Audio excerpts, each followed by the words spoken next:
veulent être utiles à la société, 400 Koulouna de Kinshasa vont bénéficier de l'encadrement de l'ONG G24 de l'honorable Jean-Marie Loukoulassi. Les détails dans ce journal. Au sommaire également, l'utilisation abusive des gyrophares et véhicules à plaques bâchées. Les éléments de la police nationale congolaise sont sur le terrain pour traquer le récalcitrant. Madame, Messieurs, bonsoir et merci de nous avoir choisis pour vous informer à travers cette édition de 20h en direct sur la télévision nationale congolaise. Tout de suite, Palais de la Nation avec cette rencontre du président de la République, Félix-Antoine Tshisekedi Tshilombo, avec les bureaux d'âge du Sénat. La situation globale de la Chambre haute du Parlement était au cœur de ces échanges. On fait le point avec Blandine Zovo. Installé depuis le 4 février dernier, suite à une pétition signée par la majorité des sénateurs, le bureau d'âge de la Chambre haute du Parlement est venu faire part au chef de l'État, Félix-Antoine Tshisekedi Tshilombo, de la situation administrative et financière qu'il a héritée après leur désignation. Une situation jugée catastrophique, a déclaré le rapporteur du bureau Mamboléo après une longue séance de travail avec le garant des institutions de la République démocratique du Congo au Palais de la Nation. Nous avons abordé plusieurs sujets avec le président qui s'intéressent même à ce qui se passe dans des genres comme notre Sénat. Mais aussi sur le plan financier de la situation que nous avions trouvée dans notre chambre. Il y a 5 millions de dollars que le Sénat doit à la banque BCDC, mais aussi des factures des hôpitaux qui ont écrit à la question du bureau d'âge de pouvoir fermer ou de ne pas recevoir des sénateurs et leurs familles. Puisque le bureau d'âge devra incessamment céder la place à un bureau définitif, la question du calendrier de l'élection du dit bureau a été également évoquée. C'est officiel, Modeste Bahati Lukwebo est le candidat de l'Union sacrée de la Nation à la présidence du Sénat, celui qui assumait jusque-là le prestigieux rôle de l'informateur nommé par Félix-Antoine Tshisekedi Tshilombo. Bon, je pense qu'aujourd'hui, c'était la journée du bureau d'âge. Je n'ai vraiment pas de déclaration à faire. Merci beaucoup. Merci beaucoup. Était également au menu de cette séance de travail entre le chef de l'État et le bureau Léon Mamboléo, Rigen Bakonga et Victorine Louessé, plusieurs autres questions parmi lesquelles la suite a donné à la motion contre le premier vice-président de cette institution, le sénateur Sami Badibanga. À toutes ces questions, des options claires ont été levées et seront rendues publiques dans les jours qui suivent. Dans les prochaines heures, l'opinion sera également fixée au sujet du ticket de l'Union sacrée au bureau du Sénat que doit conduire Modeste Bahati Lukwebo. Et justement, le calendrier de l'élection du bureau définitif du Sénat est connu depuis quelques heures. Le rapporteur du bureau d'âge l'a rendu public au cours d'un point de presse. Déjà mardi 23 février, les candidatures seront enregistrées, nous dit Edith Chala. Les opérations de l'élection des membres du bureau définitif du Sénat sont fixées de la manière suivante. A. 22 février 2021, concertation des forces politiques. B. 23 février 2021, dépôt des candidatures. 27 février 2021, campagne électorale. Séance plénière d'audition des messages des candidats dans l'ordre ci-après. Rapporteur, deuxième vice-président et le président. 2 mars 2021, élection et installation du bureau définitif.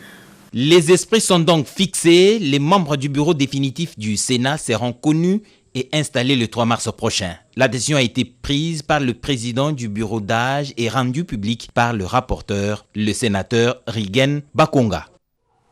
Et puis cette nouvelle, le Premier ministre Jean-Michel Samaloukonde Kyenge a reçu la visite du président du MLC et allié, Jean-Pierre Bemba Gombo, qui est venu le féliciter pour sa désignation en tant que chef du gouvernement et l'encourager dans ses nouvelles tâches. Les détails dans nos prochaines éditions. Découvrons ces communiqués officiels du Premier ministre. Conformément à l'ordonnance numéro 21/006 du 14 février 2021 portant nomination d'un Premier ministre et à l'article 90 de la Constitution de la République, j'ai le privilège de porter à la connaissance des responsables des partis politiques, des regroupements politiques ainsi que des organisations socio-professionnelles et de la société civile que les consultations en vue de la constitution du gouvernement débutent ce lundi 22 février 2021 à Kinshasa. À cet effet, les invitations seront lancées par le protocole cordial bienvenue fait à Kinshasa le 18 février 2021. Samaloukonde Kienge Jean-Michel, Premier ministre. Santé, cette fois avec cette réunion du comité stratégique de pilotage du programme de mise à l'échelle de la planification familiale 2021, réunion présidée par le ministre de la Santé, le docteur Eteni Longondo. On fait le point avec Sandra Wallo et Patrick Kachala. Le ministre de la Santé, Dr Eteni Longondo, a tenu une importante réunion avec les membres du comité de pilotage du programme de mise à échelle de la planification familiale. Prenant part à cette séance de travail, le vice-ministre de la Santé, Albert Petit-Biombo, le secrétaire général à la Santé, la directrice du programme national de santé de la reproduction, ainsi que les différents partenaires techniques et financiers. Tous ont pu discuter sur le FONARED, qui est le contenu de ces programmes de mise à échelle. Il a pour objectif principal d'améliorer l'offre et la demande de services de planification familiale et le système national de santé en RDC. Ce qui nous amène à maltraiter un peu, si je peux le dire, nos forêts, c'est vraiment une mauvaise planification familiale, une pression trop importante de la population sur les ménages, la pauvreté et tout ça. C'est ça qui amène à ce qu'on puisse maltraiter nos forêts. C'est un projet qui est sur 3 ans. Avec ces fonds, on doit augmenter l'offre des services de planification familiale, former les gens et fournir du matériel pour la planification familiale, en fait, aux couples, pour augmenter le nombre de couples, au nombre de personnes utilisateurs, ce qui va, en bout de chaîne, permettre aux gens de bien planifier leur naissance et en bout de chaîne, diminuer la pauvreté, diminuer la pression sur nos forêts et puis aider un peu le pays à remonter. Par ailleurs, il s'est de rappeler que l'approbation de ces projets est intervenue en mai 2019, environ 7 mois avant son lancement officiel pour une durée de 3 ans dans 11 provinces du pays, avec une enveloppe chiffrée à 33 millions de dollars américains. Naufrage sur le fleuve Congo dans la province du Mai-Ndombe. Plusieurs autres corps restent coincés dans les débris de l'embarcation. Constat de l'équipe de la vice-primature de l'Intérieur, Sécurité et Affaires coutumières dépêchée sur place, nous dit José Baïtouambo. 17 morts, 125 rescapés, voilà les bilans provisoires du naufrage. Naufrage intervenu sur le fleuve Congo dans les environs de la localité Kana. Nous sommes dans la province de Mai-Ndombe. Selon la délégation de la vice-primature de l'Intérieur, Sécurité et Affaires coutumières, une commission va être mise en place afin de déterminer les causes de cette catastrophe et par la suite rétablir leurs responsabilités. Nous avons été dépêchés sur le lieu afin de s'acquérir de la situation. Le vice-premier ministre, ministre de l'Intérieur, instruit les services à redoubler de vigilance, mais également à accentuer les contrôles au niveau de ports publics, mais surtout des ports privés.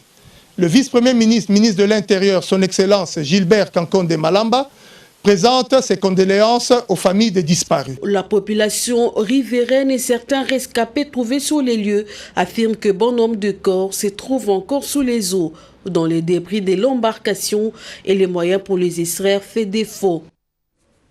Comme annoncé dans les titres, la police nationale congolaise veut mettre fin à l'utilisation abusive de gyrophares et véhicules à plaques bâchées. Une opération de contrôle vient d'être lancée dans la capitale Kinshasa par le commissariat provincial. Cédric Kenina nous en dit un peu plus dans ses reportages. Les routes de Kinshasa, tout y est trafic d'influence, plaques bâchées sans autorisation, des sirènes à longueur de journée avec des véhicules non autorisés. La police nationale ville de Kinshasa veut absolument remettre de l'ordre. Le commissariat urbain de Mongafula a déployé ses éléments sur le terrain. Nous contrôlons les véhicules non conformes, ceux qui roulent avec gyrophares sans autorisation, des phares pour officiels mais qui sont utilisés par les non-officiels, les gyrophares pour Corbillard et Tchétchéra. Nous voulons remettre de l'ordre et cette opération a été décrétée par le commissaire provincial de la police ville de Kinshasa et elle concerne toute la ville de Kinshasa. La sûreté des routes de la capitale dépend en majeure partie du sérieux dans l'application des mesures, surtout celles en matière de régulation de la circulation routière. Des équipements composés de 3 bennes et une pelle chargeuse achetés sur les 5 millions de dollars américains sur ordre du chef de l'État Félix-Antoine Tshisekedi Tshilombo pour la relance de la minière de Bakwanga Miba. Plus de précisions avec Robert Ndaïti-Sensé. 3 camions bennes, une pelle chargeuse de marque Volvo, fruit de la volonté de l'accompagnement du président de la République et président en exercice de l'Union africaine, Félix-Antoine Tshisekedi Tshilombo, sont bel et bien opérationnels au polygone de la minière de Bakwanga. Des réalisations sur les 5 millions qui viennent s'ajouter sur le paiement de 3 mois d'affilée des salaires améliorés au personnel, au versement à la Caisse nationale de sécurité sociale d'un montant consistant pour la prise en charge des retraités de la MIBA et aussi l'acquisition de 3 Toyota Land Cruiser pour l'exploitation minière. Des performances à mettre à l'actif du comité Paulin Lukusa qui exécute à la lettre les instructions du président de la République, décidé de relancer totalement les activités de la minière de Bakwanga, autrefois poumon économique du Kasaï oriental. Pour les patrons de la MIBA Paulin Lukusa Moudjaï, en attendant la mise à disposition des 40 millions de dollars de la créance de la MIBA sur l'État congolais, la production, elle, a pris une vitesse de croisière. 55 000 carats de diamants sont produits pour la seule période allant d'octobre 2020 à mi-février 2021. De réalisations qui attirent l'attention des visiteurs. De passage à Mbujima et au polygone de la minière de Bakwanga, l'honorable Eric Ngalula Ilunga est allé voir de ses propres yeux ce à quoi ont servi les 5 millions ordonnés par le président de la République, Félix-Antoine Tshisekedi Tshilombo. Les 5 millions ont servi à maintenir la paix sociale parce que sans le personnel, il n'y aura pas de travail. Ça doit être clair. On a essayé de renouveler l'outil de production. J'ai vu qu'il y a de l'autre côté à l'avril qu'on va monter bientôt. Ce qui fait que ça va augmenter la production. Nous remercions le président de la République, chef de l'État, Félix Tshisekedi Tshilombo. Mais en même temps, nous disons qu'il y a les 40 millions qui doivent être financés par une banque de la place sur la créance de l'État congolais envers la MIBA. Grâce à l'intervention personnelle du chef de l'État, la MIBA renoue avec le seuil de production respectable. Le personnel de la MIBA remercie le président Tshisekedi à travers l'élu de l'Opatapata, Eric Ngalula Ilunga, pour la paix sociale observée à la MIBA. Nous l'avons dit en titre, 400 jeunes civiques, communément appelés Koulouna, ont répondu présents à l'appel lancé par l'honorable Jean-Marie Lukulassi, initiateur de l'ONG G24. Ils ont pris d'assaut ce samedi le cercle Onatra des Kaouka dans la commune des Kalamou pour leur identification et enregistrement. Sandra Tabou, reportage. 400 Koulouna pour ce seul jour du début de l'opération identification au cercle Onatra à Kaouka dans la commune de Kalamou. Le message de G24 semble être bien passé. Cette énergie débordante de la jeunesse en marge de la norme peut être capitalisée au service du bien. C'est tout l'effort de l'honorable Jean-Marie Lukulassi Massamba qui met en œuvre la volonté du chef de l'État, Félix-Antoine Tshisekedi Tshilombo, celle d'extirper des villes congolaises ces jeunes délinquants. Le pardon et le dialogue peuvent aussi régler les cas d'apparence insolubles. Jean-Marie Lukulassi l'a compris. Sous un soleil de plomb, lui et toutes les bandes de Koulouna s'agenouillent pour exprimer leur mea culpa à toutes les victimes qui sont passées ne serait-ce qu'une seule fois entre les mains de ces bandits, mais aussi aux autorités du pays. Très méthodique, l'artisan Jean-Marie Lukulassi a prêché la parole de Dieu à ces jeunes, implorant la miséricorde de Dieu, car cette opération de 8 jours, soit du 20 au 28 février courant, est une dernière opportunité que ces Koulouna doivent à tout prix saisir. Je suis très content parce que les ex-Koulouna, je les appelle ainsi, ils ont répondu favorablement, ils étaient là. On a communié ensemble. Aujourd'hui, on a commencé l'identification. Demain, c'est la suite. Ils vont revenir demain pour qu'on finalise la première situation. Le général Silvano Kasongo, qui suit de près cette situation, a, à travers une correspondance téléphonique, exprimé sa satisfaction à ces jeunes. Ils ont donc la possibilité de se faire identifier volontairement pour ensuite passer à la désintoxication, la formation et la réinsertion. Ils ont reçu ces fiches d'identification sur lesquelles ils vont écrire leur identité et leurs origines. Fiches qu'ils vont brandir la journée de demain pour avoir accès au site. Découvrons ces communiqués de presse émanant de la Société nationale d'électricité. Il est libellé, la Société nationale d'électricité, SNEL SA, département de distribution de Kinshasa DDK, informe son aimable clientèle que suite aux travaux prévus au poste haute tension de Badiadingui, la fourniture de l'énergie électrique sera interrompue ce dimanche 21 février 2021 de 7h à 17h30 dans certains quartiers des communes ci-après, Ngaliema, Mongafula et Selembao. Toutefois, le rétablissement de l'électricité pourra intervenir aussitôt que les travaux prendront fin.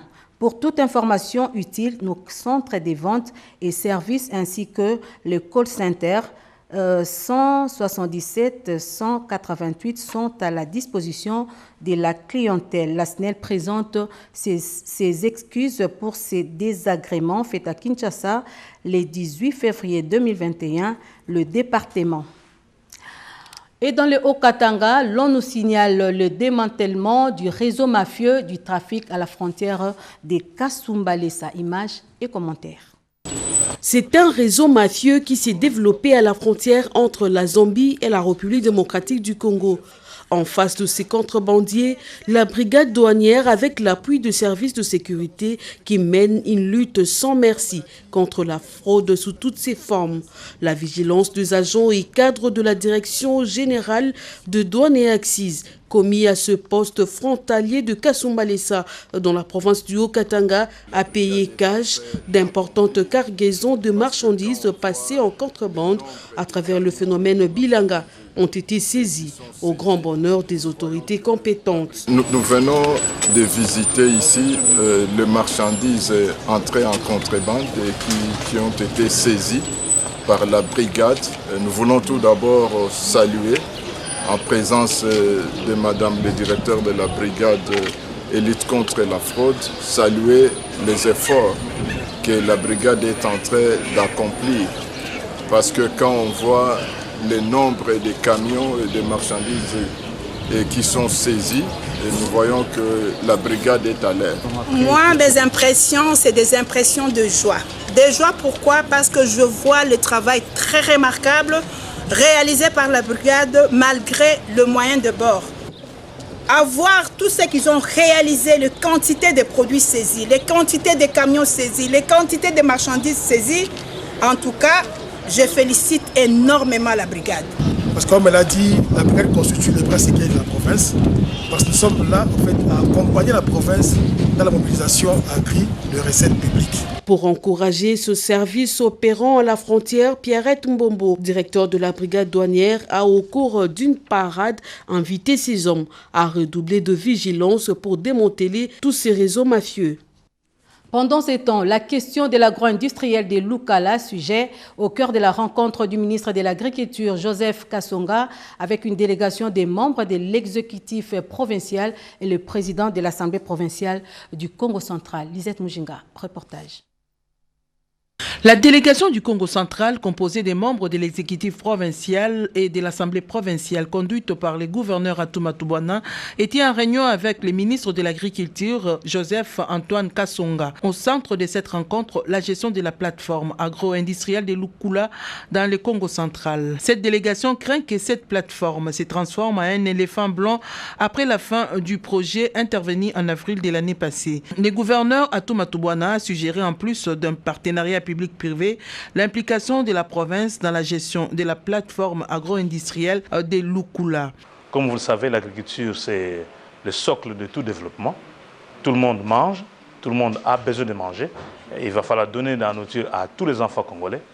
Et étant entendu que cette plateforme financée par la Banque mondiale se trouve chez nous au Congo central, nous, en tant que province, dans le cadre de cette décentralisation, nous sommes dit, nous devons avoir un droit de regard ou participer dans le fonctionnement, dans la gestion de cette plateforme pour que nous puissions cheminer ensemble et le gouvernement national et le gouvernement provincial. Pour rappel, le gouvernement avait obtenu de la Banque mondiale en 2017 le financement du projet de développement de pôle de croissance ouest PDPC.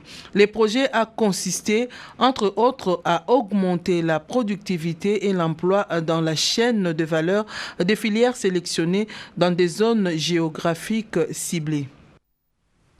Quelle est la destination finale des cotisations sociales des agents et cadres du commerce extérieur? Ils sont allés vérifier l'information à la source. Les membres de l'intersyndicale ont, au cours d'une réunion, échangé sur la question. Oscar Mbalkaïj.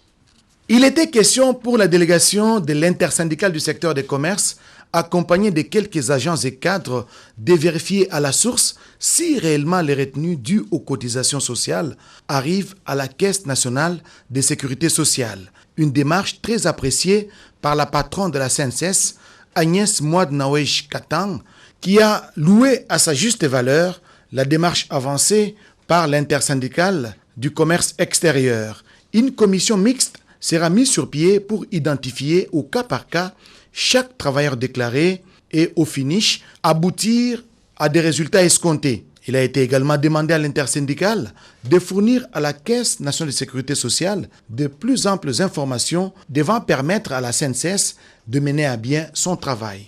Nous avons mis sur pied une commission pour essayer de vérifier, de voir qui sont ces travailleurs qui sont déclarés et qui sont ces travailleurs-là qui ne sont pas déclarés. Et ceux-là qui ne sont pas déclarés, je crois que les employeurs qui ne respectent pas la législation en matière de sécurité sociale, ils s'en prendront qu'à eux-mêmes parce qu'ils doivent normalement respecter la législation et déclarer aussi les travailleurs. En cas d'accident, ces travailleurs sont laissés pour compte. Donc la CNSS ne les reconnaît pas. La loi a prévu l'amende. Au-delà de l'amende, il y a aussi l'emprisonnement ferme d'un employeur qui ne respecte pas la législation sociale en matière de sécurité sociale. Le président de l'intersyndicale s'est déclaré ému des informations recueillies sur place auprès de Mme Agnès Mouad-Nawesh Katang, directrice générale de la CNSS. Des rencontres du genre pour faire le point sont également prévues dans les tout prochains jours. Découvrons ces messages de félicitations du gouverneur de la Banque centrale du Congo à son Excellence, Monsieur le Premier ministre. Le gouverneur de la Banque centrale du Congo, Deogracias Mutombo Mwananyembo, salue le choix et la nomination de son Excellence Jean-Michel Sama Lukonde Kyenge comme Premier ministre et chef du gouvernement par son Excellence, Monsieur le Président de la République, chef de l'État, Félix-Antoine Tshisekedi Tshilombo. La Banque centrale du Congo saisit cette occasion pour exprimer l'engagement de l'Institut des missions à contribuer à la mise en œuvre de la politique économique générale du gouvernement en vue de promouvoir le bien-être de la population congolaise. Fait à Kinshasa le 18 février 2021, Deogracias Mutombo Mwananyembo, gouverneur. Toute autre chose à présent, vision panafricaine du chef de l'État, président en exercice de l'Union africaine, Félix-Antoine Tshisekedi Tshilombo, porté par l'élite du pays. Une conférence débat a été organisée par le magazine Renaissance. D'autres précisions avec Cédric Enina. Autour d'un thème qui exhume le passé de l'histoire africaine, l'histoire récente et établit des projections sur l'avenir de l'Afrique, Président Félix-Antoine Tshisekedi, l'Union africaine au service de peuples africains. Initié par les magazines Renaissance africaine et son directeur général Freddy Mulumba, la conférence débat qui a rassemblé l'élite pensante est revenue sur cette Afrique telle que vue par le nouveau président de l'UA et qui doit être portée par la crème intellectuelle. Dans l'optique d'une renaissance africaine, il faut s'interroger sur la production d'une pensée africaine, restituer la vraie histoire et non les rumeurs, a souligné le cinéaste Baloufou Bakupa, libre penseur. Les philosophes, professeur Kamana, lui est revenu sur les enjeux de cette renaissance tout en scrutant le schéma panafricain emprunté par le chef de l'État Félix-Antoine Tshisekedi. Schéma qui appelle à un changement de paradigme. Moi, je trouve ce thème très louable parce que l'Union africaine jusqu'à présent a focalisé plutôt sur les élites. Mais maintenant, la question que nous devons nous poser, les uns et les autres comment on amène cette Union africaine au service des peuples. Quand on construit un pays par de rêves, nous devons rêver grand, nous devons rêver d'une Afrique puissante, nous devons rêver de la République démocratique du Congo qui fait l'honneur de l'Afrique, l'honneur de son président. C'est ici pour moi l'occasion de lancer un appel à tout le peuple congolais, en particulier et africain en général, de soutenir son Excellence Monsieur le Président de la République, Félix-Antoine Tshisekedi Tshilombo. Le directeur général de la Renaissance africaine, Freddy Moulumba, s'est apaisanti sur la prise de conscience collective. Une prise de conscience de l'élite pour un changement qualitatif. Pour réussir ces paris, l'élite doit porter ses projets nouveaux, ces pactes naissants que propose Félix-Antoine Tshisekedi. La mise en place de la zone économique dans le Congo central, un protocole d'accord vient d'être signé entre les ministères de l'Industrie et la firme sud-coréenne, nous dit Monique Mavungu. Une belle perspective s'offre à la province du Congo central avec notamment la prochaine mise en place d'une zone économique spéciale dans laquelle une firme sud-coréenne sera très active au travers des usines de montage de bus de marque Hyundai. Ce partenariat a donné lieu à la signature d'un protocole d'accord entre le ministère de l'Industrie, chapeauté par Julien Paluku Kaongia, et la société sud-coréenne Cheongmyung, sous le regard intéressé de l'envoyé spécial du chef de l'État Patrick Mwanda. La République tient à ce que cette année, les Congolais voient une échange en train de changer dans le sens positif. L'expérience que nous allons commencer au Congo central pourrait s'étendre même sur d'autres parties du pays, que les besoins sont énormes dans beaucoup de secteurs. Et donc, même en dehors de cette technologie, s'il y a d'autres entreprises qui sont dans d'autres secteurs d'activité, elles sont les bienvenues, elles auront toutes les facilités nécessaires. Les représentants du consortium sud-coréen, Arsène Kachogwe, a livré un complément d'information sur la matérialisation de ces projets. Par ailleurs, la République démocratique du Congo va désormais disposer de son tout premier plan directeur d'industrialisation dont le rapport intérimaire a été remis au ministre Julien Paluku par le directeur général du Congo Challenge, Michel-Ange Lokota. Ces documents retracent les schémas d'industrialisation du pays dans les 145 territoires regroupés en 6 zones industrielles. Nous apprenons la signature ce samedi au Palais de la Nation d'un mémorandum d'entente sur la mise en place du partenariat pour le soutien du projet pilote du championnat de football scolaire en RDC entre les gouvernements congolais et la FIFA. Cérémonie déroulée lors de l'audience que le président de la République, Félix-Antoine Tshisekedi Tshilombo, a accordée à Gianni Infantino, président de la FIFA. Reportage de Guilin Kabalunda, Roger Diey.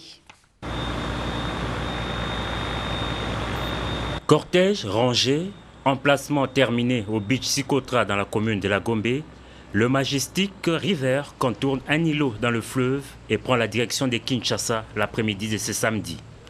À son bord, Gianni Infantino, le président de la Fédération internationale du football et association FIFA, accompagné de la conseillère spéciale du chef de l'État et du président de la Fédération congolaise de football et association. Après les chaleureuses salutations avec le comité d'accueil restreint chapeauté par le ministre sortant de Sport et Loisirs, le cortège du président de la FIFA s'est ébranlé.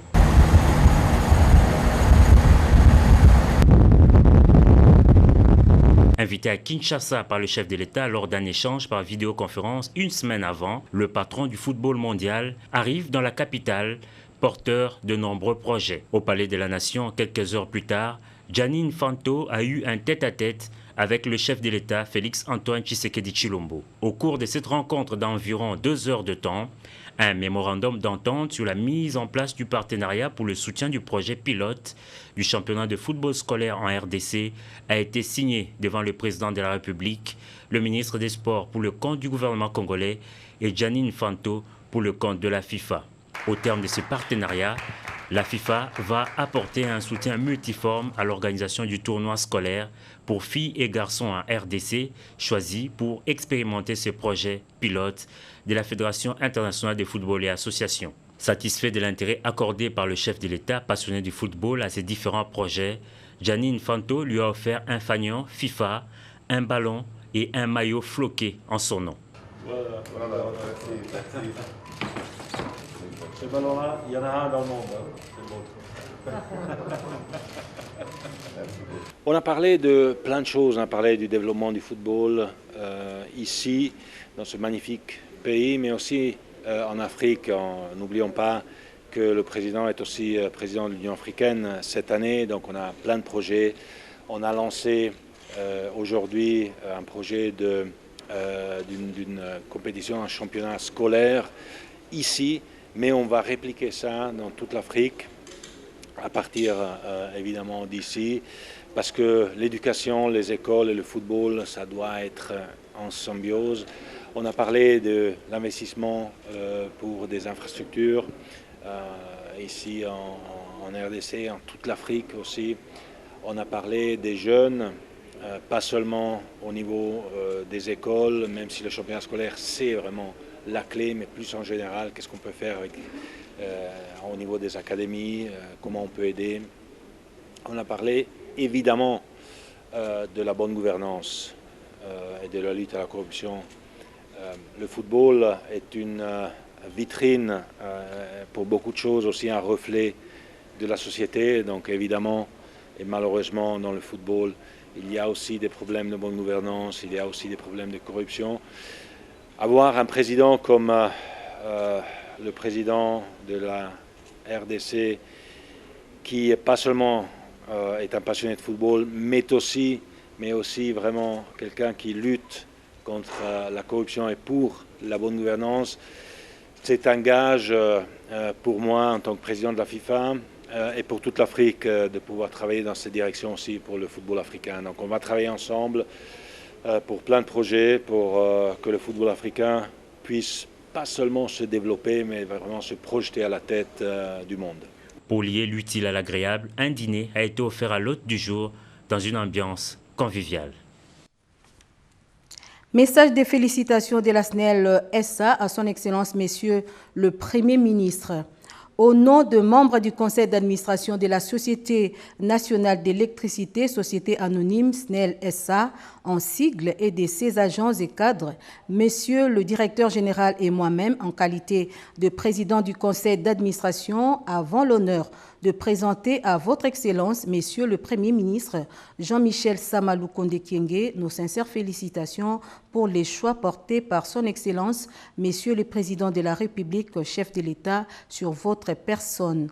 Convaincu de vos qualités et expériences managériales, notamment à la direction de la générale des carrières et des mines, GECAMINE, nous ne doutons pas de la réussite de la mission vous confiée, et surtout en cette circonstance particulière de l'histoire de notre pays. Nous nous portons garant de la volonté de SNEL SA d'améliorer la qualité de la desserte en électricité et nous vous assurons de notre engagement à accompagner votre gouvernement dans le cadre de la vision du chef de l'État.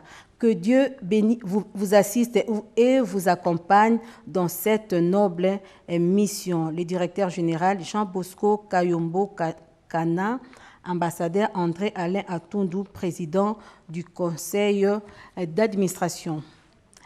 En séjour de travail à Kisangani, l'artiste et musicien Noël Ngiamama Kanda Weranson a visité quelques orphelinats. Sur place, l'ambassadeur de la paix a remis de fournitures scolaires aux enfants orphelins de Saint-Laurent. Plus de détails avec Jean-Jacques Kabouaba.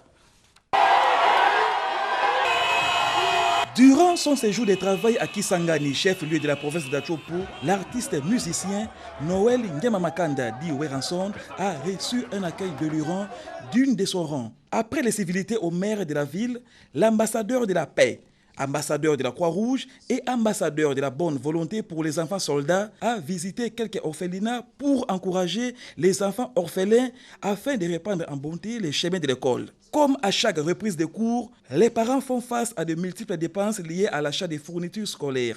Difficulté plus cruciale pour ceux des élèves orphelins. C'est cette dernière catégorie d'enfants défavorisés qui a intéressé la pop star de la musique congolaise. Dans la générosité de Noël Ngiamamakanda, des cahiers, des stylos, des crayons, des lattes, bref, un kit scolaire complet a été remis aux orphelins de Saint-Laurent. Geste accueilli dans la joie pour une année scolaire qui s'éveille des réussites. Dans un autre décor, Noël Ngema-Makanda Weranson a encouragé un jeune entrepreneur qui ne cesse de créer l'emploi en faveur de la jeunesse boyomaise dans plusieurs domaines. Geste qui s'inscrit dans la vision du chef de l'État, le peuple d'abord. Sachez également que depuis la création de l'Union sacrée de la nation congolaise, le nombre d'adhésions ne cesse d'augmenter. Les forces patriotiques unies, FPUI, lors de sa sortie officielle annoncée aussi sa cohésion à l'Union sacrée. Reportage. Cette émouvante cérémonie haute en couleur consacre la sortie officielle de la Ligue des femmes du parti politique dénommé Forces patriotiques unies, FPU, dans ce cadre dans la commune Kassavubu.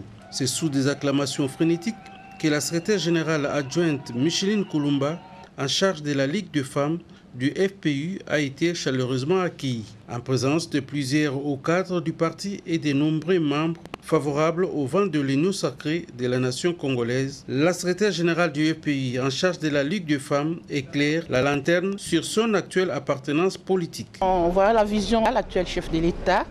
Je me suis dit que ma place se trouvait ici à l'Union sacrée. C'est comme ça que j'ai adhéré dans ces partis qui viennent de naître. J'aime bien encadrer les femmes, j'aime bien accompagner les femmes dans leurs activités et j'aime bien que la femme se découvre. On a commencé à Kinshasa pour que la femme arrive à dire « bon, je veux adhérer dans FPI », il faut aller vers cette femme-là. Divers intervenants ont démocratiquement exposé respectivement le professeur Georgette Biébié qui a planché sur la participation sociopolitique des femmes dans les aperçus économiques, juridiques et politiques. Le secrétaire général en charge de l'idéologie Timothée Tchocha qui s'est attardé sur le contexte qu'impose le changement de mentalité en vue d'agir pour l'avenir meilleur du Congo et des Congolais. C'est dans l'ambiance fraternelle que cette cérémonie de la 5e force politique de l'Union sacrée s'est terminée. Découvrons ce autre message de félicitations émanant du ministère du Budget. Il est libellé.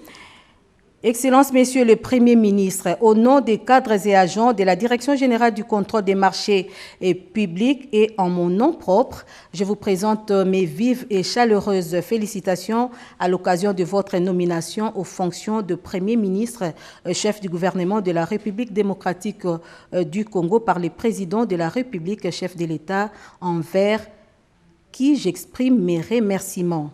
En ces moments où le pays amorce un tournant décisif vers un état de droit et fait face aux divers défis à relever, la DGCMP est prête à vous accompagner dans le secteur des marchés publics.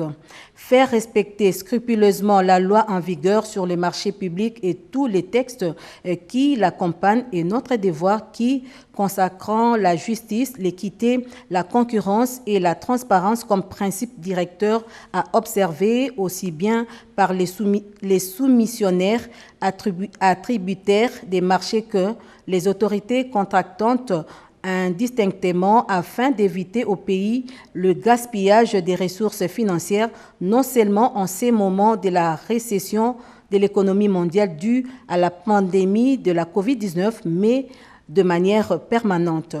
Puisse l'Éternel, notre Dieu, vous combler de force, de santé, de fer, d'intelligence et sagesse venant de lui et d'humanisme dans ce que vous entreprendrez, mettant l'intérêt du peuple congolais avant tout. Que Dieu vous bénisse et bénisse la RDC. Fête à Kinshasa le 18 février.